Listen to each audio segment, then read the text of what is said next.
조갑제 TV 시청자 여러분 안녕하십니까? 2026년 2월 22일 오후 3시 45분입니다. 요사이 제가 장동혁의 운명에 대해서 방송을 하고 나면은 이상하게 고방향으로 가는 수가 있어가지고 저도 깜짝깜짝 놀랄 때가 있습니다. 제가 무슨 예언가도 아니고 점치는 사람도 아닌데 왜 이렇게 적중하는지 저는 알만합니다. 장동혁의 정체를 정확하게 파악을 하면은 이 사람이 어떤 역할을 할 것이다 하는 것을 알 수가 있는 거죠.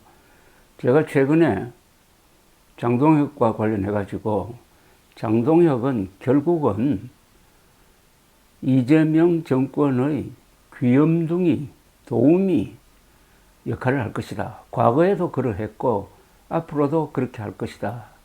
그래서 극우와 극좌는 적대적 공생관계다. 극우를 쳐야 극좌도 칠 수 있고 그렇게 하면은 중앙에 넓은 공간이 생기니까 여기에 헌법과 사실과 상식을 존중하는 사람들이 들어가서 중심을 잡아야 한다. 국가 중심 세력론을 이야기를 하고 있는데 조선닷컴에 이런 기사가 머리에 올랐어요. 제목이 이렇습니다. 이재명 변호인 이어서 민주당 대선 캠프 출신이 국민의힘 공천관리위원이 되어가지고 이딴 논란이 일고 있다는 겁니다. 이게 바로 제가 말한 장동혁은 이재명 정권의 도우미 역할을 한다. 같은 통속이다. 이런 것을 증명하는 사실 아닐까요? 기사를 한번 검색을 해보겠습니다. 이게 무슨 내용인지. 22일 국민의힘 김보람 공천관리위원이 이재명 대선 캠프 본부장으로 활동했던 것으로 알려지면서 논란이 일고 있다. 조선닷컴이 이렇게 시작되네요. 황수림 공천위원이 과거 이재명 대통령의 선거법 위반 사건의 변호인으로 참여한 이력까지 겹치면서 이재명 관련자들이 국민의힘 공천까지 쥐고 흔들고 있다는 반발이 나오고 있다. 자, 이게 중요합니다. 이재명 관련자들이 국민의힘 공천까지 쥐고 흔들고 있다. 이들이 이 두 사람이 이재명 관련자라는 것을 모르고 공천관리위원으로 추대한 것은 아닐 것이고 알면서 했다고 봐야죠. 검색만 하면 나오는데 그럼 왜 의도는 뭐냐? 이게 중요합니다. 의도가 있죠. 장동혁과 이재명 두 사람의 공통점이 뭘까요? 한동훈 전 국민의힘 대표로 대표되는 정통 보수 세력, 합리적 보수 세력을 가장 두려워하고 미워한다. 이런 공통점이 있을 겁니다. 그렇다면은 장동혁 대표가 이끄는 공천관리위원회 이재명 계열 사람이 들어가는 것은 당연한 겁니다. 자연스럽다 이거죠.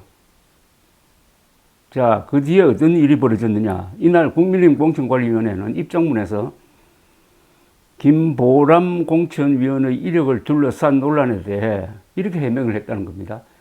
2020년 대선 당시 더불어민주당 이재명 대선 캠프에서 서울시당 청년본부장 경험, 민주당 지방선거 룰 마련 과정에 참여한 이력이 있다. 공관위원 제안을 드리는 과정에서 진즉 민주당에서 탈당한 상태라는 점을 확인했다. 우리 정치권에는 신념과 소신에 따라 당적을 옮겨 더 큰 역할을 해온 사례들이 적지 않다. 이게 해명입니까, 이게? 알고도, 그런 사실을 알고도 공천위원으로 모셔왔다는 이야기입니다. 공천위는 또 김공천위원은 정치혁신, 정치지망생, 현장교육, 세대교체 문제 등과 관련해 보기 드문 이력을 가진 소장파 전문가다. 어떤 경우에도 공정성과 중립성을 지키는 데 최선을 다하겠다고도 밝혔습니다. 자, 이보다 앞서 황수림 공천위원이 2019년 이재명 경기도지사의 공직선거법 위반 1심 재판에 변호인으로 참여했던 경력이 드러난 바가 있습니다. 이에 대해서도 공천위는 뭐라고 또 해명을 하느냐? 2019년 당시 이재명 경기도지사의 공직선거법 위반 1심 재판에 일부 참여했다면서도 2021년 국민의힘 당원 가입 이후에는 민주당 관련 사건을 일체 수임하지 않았다고 했습니다.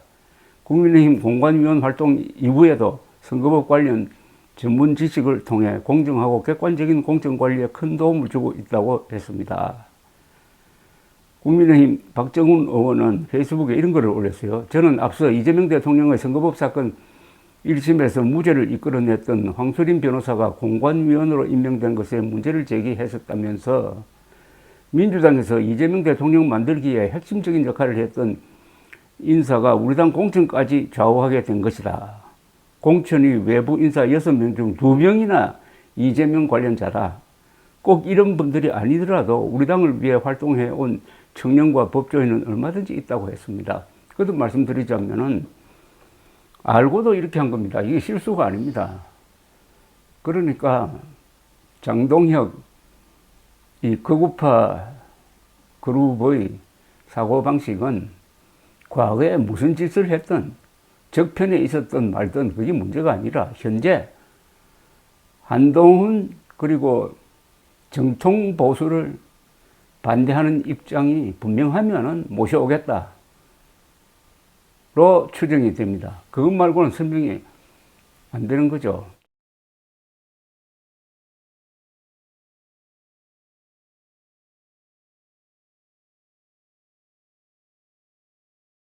부정선거 음모론자 또는 부정선거 음모론자들과 결탁한 세력. 그래서 단순 극우가 아니라 여기에 컬트성이 결합된 최악의 극우 세력이고, 이들은 대한민국 헌법을 무시하고 사실을 무시하고 인종적 선동을 하고 그리하여 공동체를 분열시키는 공산주의와 버금가는 정신적 질환이다 라고 이야기를 했습니다. 이렇게 하면은 그 행동이 바로 이런 식으로 나오는 겁니다. 이재명 사람을 모셔와가지고 공관위원이라는 게 아주 중요한 자리 아닙니까? 공천자를 결정하는 겁니다. 그럼 어떤 공천자를 만들어낼 거냐? 첫째, 부정선거 음모론자들을 우대할 겁니다. 그리고 윤호개인 세력을 우대할 겁니다. 무엇보다도 반한동훈 세력을 우대할 겁니다. 간단하게 이야기하면 대한민국과 대한민국 헌법에 반대하는 활동을 열심히 했던 사람일수록 이번에 공천 과정에서 우월적 지위를 차지할 것이고 많이 공천될 것입니다. 공천에 중요한 역할을 하는 당무감사위원장 이호선 교수란 사람이 부정선거 음모론자입니다. 그 말은 부정선거 음모론을 믿느냐 안 믿느냐가 가장 중요한 공천 기준이 될 텐데 부정선거 음모론자들을 특별히 대우해 주겠다 이거 아니겠습니까? 여기까지는 당권을 잡았으니까 잘 진행될 가능성이 있습니다. 그런데 이게 본선에서 이게 효과가 있느냐는 겁니다. 본선에서 국민들이 부정선거 음모론자들에게 투표를 할까요? 부정선거 음모론자들의 수는 점점 줄어들고 있습니다. 그럼에도 불구하고 왜 공천하느냐? 그것은 장동혁 그룹은 이번 지방선거를 포기한 지 오래되는 거죠. 언제 포기했느냐? 한동훈 제명 때부터 포기한 거죠. 그러면 목표는 어차피 이번 지방선거는 참패하는 거고 참패한 다음에도 당권을 놓지 않고 계속 버티겠다 하는 포석으로 봐야 됩니다. 그러니까 윤호개인 노선을 바꾸지 않겠다고 선언할 수 있었던 것입니다. 이제 공은 국민의힘 국회의원과 당원들의 선택입니다. 이렇게 해도 묵묵히 극우파의 지도에 따라간다면은 노예 근성을 가진 국회의원 그리고 당원이라고 간주하고 거기에 대해서 국민들이 고민을 해야 되죠. 정부에 정당 해산을 요구할 것이냐, 해산 청구를 하도록 요구를 할 것이냐, 아니면은 이번 선거에서 여야를 떠나서 좌우를 떠나서 국민된 입장으로 헌법을 무기로 삼아서 국민의 힘을 위헌정당으로 간주하고 투표로서 해산시켜버리는 국민적 결단을 할 것이냐의 선택이 남았습니다. 국민의힘 국회의원 107명이지만은 이들의 집단적 속성은 식민지 관료입니다.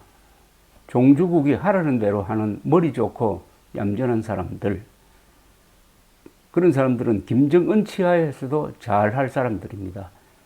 이제 국민이 행동할 때입니다. 국민이 침묵하면은 뭐 존재 의미가 없습니다. 행동하는 다수의 국민이라야 역사를 지키고 역사를 바꿀 수가 있습니다. 감사합니다.